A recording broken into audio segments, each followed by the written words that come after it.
आप सभी गुरुमुखों को इस दासी की ओर से श्रद्धा प्रेम भरी जय सच्चिदानंद जी। यस। दंडोत वंदना मेरी अनेक बार, सर्व कला सामर्थ्य दोलन तेरा प्रभु, नानक दे कर हाथ।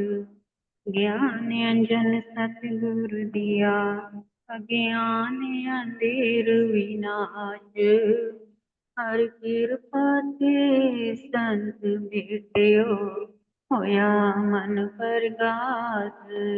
तुझ गे अरदास हमारी, जियो पिंड सब तेरा। नानक सब तेरी वडियाई, कोई नाम न जाने मेरा। मैं कोटा साईं करा, मैं अंध का भंडार। मैं अपराधी आत्मा, साईं शरण संभाल। मैं अपराधी आत्मा, सतगुरु बख्शन हार। सौभाग्यशाली गुरुमुख सज्जन मंडली, अपने समस्त चित्त वृत्ति को एकाग्र करते हुए अपना ध्यान अपने मन मंदिर में श्री परमहंसों की ओर लगाते हुए श्रद्धा प्रेम से मीठे स्वर में बोलिए जयकारा। बोल मेरे श्री गुरु महाराज की जय।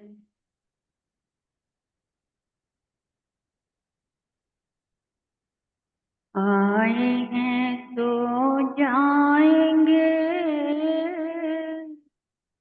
राजा रंग फकीर। एक सिंहासन चढ़ चले, एक बांधे जाग जंजीर। नाम सिमरन करते करते, बंधन सारे खुल गए। जो शरण में आपकी प्रभु आकर ज्योत में मिल गए। गुरुमुख, तीन लोग नौ खंड में गुरु से बड़ा ना कोई। ये तो आप सुनते ही हैं और कई बार सुना होगा आपने कि तीन लोग हैं। अब तीन लोग जो हैं वो मालूम होगा आपको क्या है। तीन लोग जो हैं गुरुमुखो, जैसे पृथ्वी लोक, जो जिसे मृत्यु लोक कहते हैं या कर्म भूमि कहलाई जाती है, और एक है पाताल लोक, जहाँ जीव जो है, जीव जंतुओं की पैदाइश निकलती है। और एक है स्वर्ग लोक, जहाँ पर देवी देवताओं का वास होता है। अब इन तीनों लोकों से जो हम जैसे जीव हैं, इनका क्या संबंध है? क्या मालूम है आपको कि तीनों लोकों के साथ हम जैसे जीवों का कोई संबंध है या नहीं है? संबंध तो है, लेकिन किस प्रकार से है? जैसे कर्म होंगे उसके हिसाब से ही उसी लोक का संबंध जीव के साथ जुड़ता है। जिसने जैसे कर्म किए उसको उस कर्मों के आधार पर जन्म मिला, और उस जन्म को, जन्म जो है जैसा मिला, वो तीन लोक जो हैं तीनों लोकों के आधार पर जैसा जन्म होगा, जैसे कि पाताल लोक है, इसमें कीड़े मकोड़े जो आपने देखे हैं, कहीं जमीन के अंदर रहते हैं, पानी के अंदर भी रहते हैं, पानी के नीचे भी रहते हैं, धरती पृथ्वी के पाताल जाकर के कितनी गहराई में भी रहते हैं। तो अगर किसी ने कर्म किसी जीव हत्या करी है या किसी को काट करके खाया है, तो उसका जो कर्म है उसी आधार पर पाताल लोक में का अगला जन्म होता है।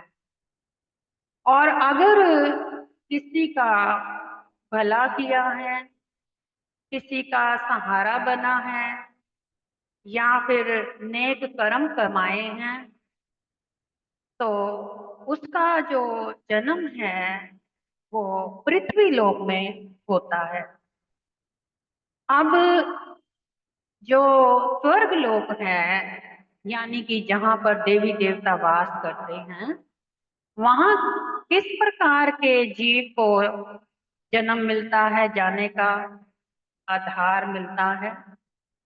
गुरुमुखो, जैसे हम इस संसार में रह रहे हैं, हमारे संसार में रहने के हमारे आईडी प्रूफ है, हमारे जैसे कि आधार कार्ड है, पैन कार्ड है, वोटर आईडी है, ऐसे कई प्रकार के हमारे पहचान पत्र बने हुए हैं, जिसके आधार पर हम इस दुनिया में रह रहे हैं।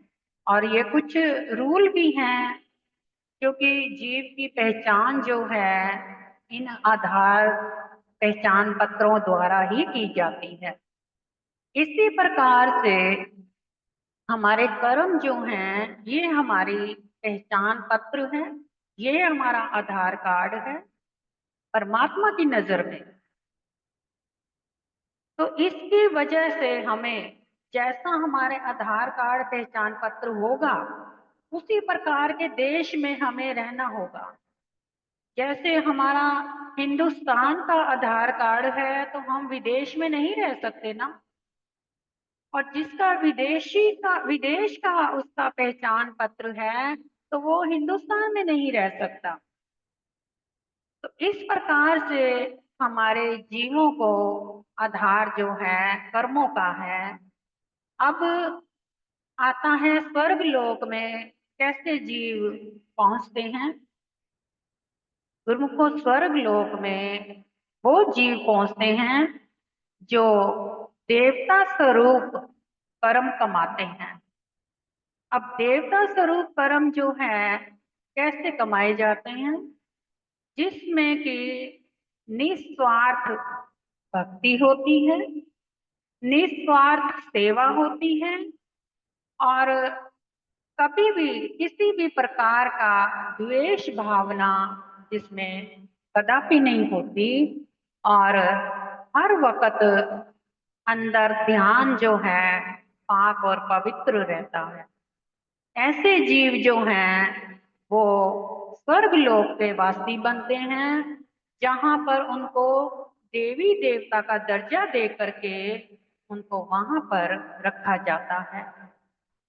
अब सवाल उठता है कि ये तीनों लोकों में जन्म कर्मों के आधार पर मिल गया, लेकिन मुक्ति कहाँ हुई? मुक्ति तो नहीं इनमें हुई ना कहीं भी। अब तीन लोक के ऊपर का एक लोक है जिसे कहते हैं ब्रह्मलोक, जहाँ पर मुक्ति का द्वार है। और वहां पर हर कोई नहीं पहुंच सकता, और इतनी आसानी से पहुंचना नामुमकिन है। उसके लिए क्या करना पड़ता है?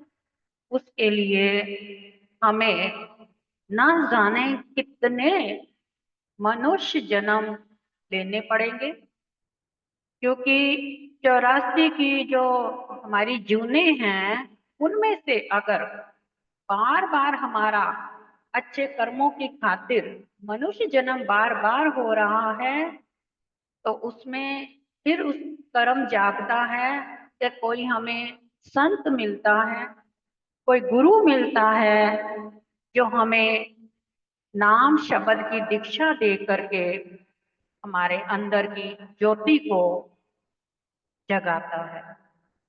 तो जैसे जैसे हम कई जन्मों तक मनुष्य बनते रहे और भक्ति थोड़ी थोड़ी थोड़ी थोड़ी करते रहे, तो उस प्रकार से थोड़ी थोड़ी भक्ति करते करते एक जन्म ऐसा हुआ कि जिसमें हमारी भक्ति पूरी हो गई, संपूर्ण हो गई। जब हम देवता बन जाते हैं ना, उसके बाद का फिर अगला जन्म फिर से मिलता है। जब हम स्वर्ग लोक में देवता के रूप में रहते हैं, वो भी अवधि जो है वहां पर रहने की तब तक की है जब तक का हमारा कर्म चलता है। यानी कि जितना हमने गाड़ी में पेट्रोल डाला हुआ है, गाड़ी उतनी ही चलेगी, उससे ज्यादा नहीं चल सकती। तो इसी प्रकार जितना हमारा कर्म होगा, उस कर्म के आधार पर हम उतने समय के लिए स्वर्ग लोक में रह सकते हैं। और जब वहां पर रह करके हमें क्या फिर करना है? ये नहीं कि खाली हमने जन्म ले लिया, देवता बन करके बैठ गए, ऐसा नहीं है। देवता का अगर रूप मिला, जन्म मिला, वहां पर हमने अगर स्वर्ग लोग भोग रहे हैं, तो वहां पर हमने ऐश के लिए नहीं गए हैं। वहां पर भी बैठ करके हमने कुछ कमाई करनी है, भक्ति। क्योंकि वहां जो देवी देवता हैं, वहां के सभी देवी देवता संसार को चला रहे हैं, और वो भी निस्वार्थ होकर के, और उनकी भक्ति भी है। तो ऐसे हमें भी वहां पर कोई ना कोई ऐसी सेवा मिलती है जो हम करें और अपना कर्म बनाएं, और साथ के साथ भक्ति भी करें। अब जब हमारी वहां से अवधि जो है समय की पूरी हो जाती है, फिर हमें बुलावा आता है कि अब आपको आपके नए जन्म का तैयारी हो चुकी है, और वो इस प्रकार का घर ढूंढा जाता है जहां पर कोई पाक पवित्र माँ की कोख हो, जो माँ भी पवित्रता में हो और पिता भी पवित्रता में हो। ऐसा घर जिसमें भक्ति भरी हो, परिवार संस्कारी हो, और भक्ति भाव से भरा हो, और माता पिता दोनों पवित्र हों। तो ऐसी कोख में फिर ऐसे जीव को दोबारा से जन्म दिया जाता है। फिर वो कौन सा जन्म माना जाता है? जैसे आपने देखा होगा कि जब कोई बच्चा पैदा होता है, इस प्रकार का जो बड़ा ही भाग्यशाली बच्चा होता है, बहुत उच्च कोटि के कर्म उसने किए होते हैं, वो बच्चे के जमते सार ही उसका माथा जो है एक विशाल ज्योति की तरह चमकता है। उसके जन्म लेते ही आंखों की तेज रोशनी जो है, इतना तेज उसके माथे पर, उसी आंखों में झलकता है कि जिससे देख करके हर कोई कहता है कि हो ना हो ये पिछले जन्म का कोई देवता आया है, ये तो कोई देवता रूप आया है या देवी रूप आई है। इस प्रकार से धीरे धीरे वो बच्चा जैसे जैसे बड़ा होता जाता है, तो उसके जो कर्म है वो वही करेगा जो उसने पिछले जन्म में जहां पर छोड़े हैं। क्या? नेक कमाई करना, भक्ति करना, अपने आप में मस्ती रहना, संसार में दिल नहीं लगाना, संसार के लोगों से नजरें नहीं मिलानी, ना संसार सा कोई मतलब रखना, केवल सबका हित चाहना, सबका भला करना, और अपनी रही हुई कुछ जो पूंजी भक्ति रह गई है, जिसके कारण अभी तक उसको मुक्ति नहीं मिली है, दोबारा जन्म हुआ है, तो वो भक्ति पूरी करने आया है। अब वो क्या करेगा? वो पैदा होते ही उसका भाव जितना मर्जी उसको कोई खींच ले संसार की माया में, लेकिन वो माया में नहीं रमेगा।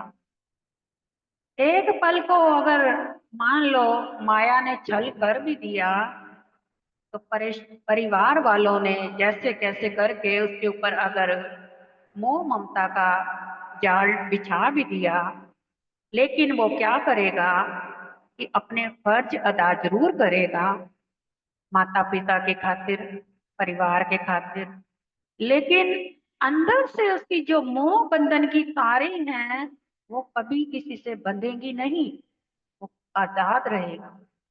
जिस कारण वो फर्ज निभाने के बाद फिर अपनी भक्ति में इतना लीन हो जाएगा, इतना लीन हो जाएगा कि उसके बाद उसका ना कोई जन्म होगा ना कोई मरण होगा। फिर जब उसका अंतिम श्वास होगा तब क्या होगा? गुरुमुखो, जिस प्रकार से जो मायावी लोग अंतिम समय जब आता है ना, उस वक्त आपने देखा होगा कि आखिरी समय पर जीव को ना कुछ सुनाई देता है, ना वो मुंह से कुछ बोल पाता है। उसके सगे संबंधी आसपास खड़े होकर के उससे पूछते हैं कि कुछ कहना चाहते हो, कुछ कहो, लेकिन वो बोल नहीं पाता। वो कोशिश करता है बोलने की, लेकिन वो बोल नहीं पाता। क्यों? मायावी लोग जो हैं क्यों नहीं बोल पाते? क्योंकि उनका जो गला है ना अंदर से यमदूतों ने दबा दिया होता है, जिस कारण वो बोल नहीं पाता। अब उसको घर वाले कुछ कह रहे हैं कि सुनते हो, ये बात ऐसी है, या ध्यान लगाओ या कुछ करो, उसको वो सुनाई भी नहीं देता। क्यों? क्योंकि उसके कानों में यमदूतों ने अपने ढोल नगाड़े का इतना शोर मचा रखा होता है, इतना शोर कि उसको कुछ भी सुनाई नहीं देता।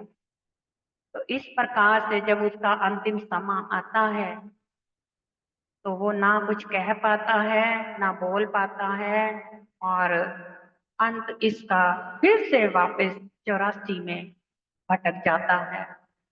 और जो गुरुमुख जन होते हैं उनको क्यों कहा जाता है बार बार कि हर वक्त सिमरन में ध्यान लगाओ, अपने अंदर की चित्त वृत्तियों को एकाग्र रखो, कम बोलो, कम सुनो, कम खाओ, कम सो। क्यों बोला जाता है? क्योंकि वैसी आदतें जैसे अगर बनाओगे, वही आदत आपकी आखिरी समय में काम आएगी। वही आपके अंदर का स्वभाव जो बना होगा वो आखिरी समय में आपके काम आएगा। और ऐसे जो गुरुमुख नाम जपने वाले होते हैं, आखिरी समय पे उनको मालूम हो जाता है कि हमारा आखिरी समय आ गया है। वो कैसे? कि आखिरी समय आने से पहले उनकी जो नाभि के नीचे एक श्वास यानी शब्द और हवा, शब्द और पवन जो है इसकी एक गांठ होती है, वो खुल जाती है। तब कहा जाता है, खुली गांठ तो आया राम बुलावा, अब चलो ले चलो हमें, अब हम इस देश में हुआ पराया। तो जैसे ही उसकी आंख अंदर से गांठ खुलती है नाभि के नीचे की, उसको मालूम हो जाता है। उस वक्त क्या होता है उसके साथ कि शब्द धुन की इतनी तेज आवाज उसके कानों में गूंजती है, शंखों की आवाज और परमात्मा के घर के नाम की आवाज उसके कान में बहुत तेज चल रही होती है। उस वक्त वो केवल क्या करते हैं, ऐसे जीव अपने हाथों से, मुंह से ना बोलते हैं ना कानों से सुनते हैं, केवल इशारा हाथ से देते हैं। कैसे?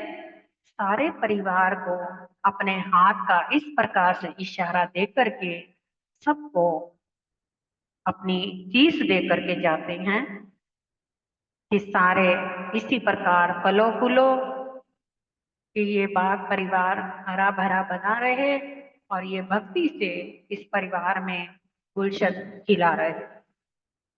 तो इस प्रकार जब जीव जाने का समय आता है उसका, तो गुरुमुखो उसे सतगुरु अपने आप लेने आते हैं और उसको फिर मुक्ति तभी मिलती है जब सतगुरु आते हैं लेने। जब तक से सतगुरु ना आए तब तक से जीव मुक्त नहीं हो सकता। सतगुरु आकर के फिर उसको समझाते हैं कि अब तेरा समय जो है, सारे कंप्लीट जन्म जितने भी तेरे 84 लाख के थे कंप्लीट हो चुके हैं, भक्ति तेरी कंप्लीट हो चुकी है। अब तेरा जन्म मरण समाप्त हो गया। अब तू ज्योत में ज्योत समाने का समय है और अपनी ज्योत को निराकार में लेके चल और वहां जाके समा।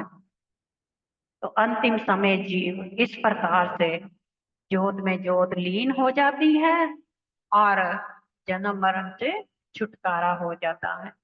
तो गुरुमुखो, इसी प्रकार नाम की महिमा इतनी अगम अपार है, इतनी भारी है कि इसका बयान जितना हम करें कम है। और समय भी बहुत जल्दी बीत जाता है, सत्संग तो बहुत रह जाता है हर बारी। और आगे का हम फिर अगली बार आपको जरूर बताएंगे कि जैसे आपको 3 लोकों के बारे में बताया, फिर 9 खंड के बारे में भी बताएंगे और आगे नाम के ऊपर भी आपको जरूर अवगत कराएं। समय को देखते हुए हम सब गुरुमुख जन आप अपने प्रभु के चरणों में जयकारा लगाएं। बोलो जयकारा, बोल मेरे श्री गुरु महाराज की